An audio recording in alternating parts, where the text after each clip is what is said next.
Like the event was so good, and man, honestly, it was so well organized and so well run. The vibe was good. Seth did an incredible job. Got all the love, and it was Craig that was the face of it for sure, and rightfully so. He should get a lot of love for it. But really, Seth was the magic behind it, to be honest with you. And Todd Anthony, like, it was a great crew there that did a really good job of making sure that everybody knew what was going on, everything was running on time. I couldn't believe how well they put it together on such short notice, to be honest with you. It was You really, were confident. really, You told us before, you're like, oh, it's going to run great. I was like worried, like, man, are you worried about the stream? Like, no, it's going to be great. I was like, hey, man, he was right. And smooth.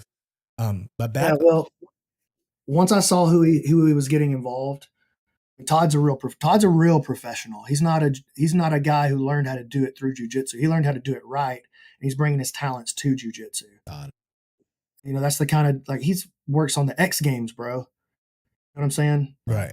Like, he knows what the score is, like, and he made it happen. He was fantastic, and everybody was cool to work with. There was difference in ADCC and CJ, because I went to ADCC the next day at T-Mobile.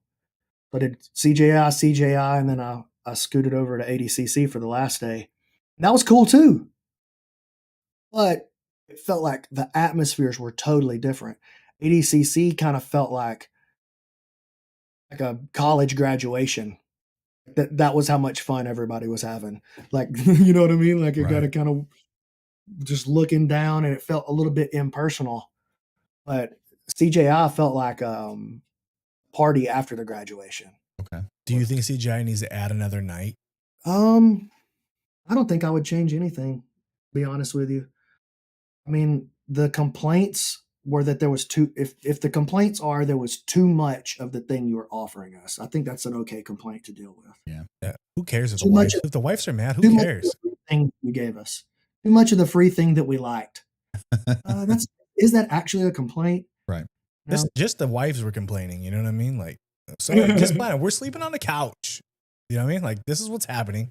I'm sorry, honey. Yeah. We'll figure it out. I think probably the only thing is it probably just needs to be a version of it. Man, you'd have to turn that edit so fast. There needs to be a version of it at the end of the night, or to kind of tell you what happened. They need a sports center. Gotcha. Yeah. I appreciate the one mat jiu-jitsu. I think that's definitely the score there. I think it's brilliant that you guys do it. I hope that it never deviates from that, because there's nothing worse than watching a match and then you hear, like, I remember the last ADCC I watched, and then you hear the crowd roaring and it's not for the match you're watching. You're like, what's going on? You're trying to figure out which is it, mat 1, 2, or 3 I need to be jumping over to. Like, having the one match is so mad that I missed it. Right. Because it doesn't count if I didn't see it live. It's not real. Right. I might as well just saw it on Instagram. Why am I even watching? Exactly. Right. Yeah. That's how I feel, at least. Well, so, yeah, you're also focusing the energy of the entire crowd on one match versus splitting it 3 ways. So, you know what? That's probably a big part of what the atmosphere in T-Mobile was all about too. That's actually a great point I didn't think about. Yeah. That's interesting. Splitting the energy of the actual audience, the actual live audience. Right.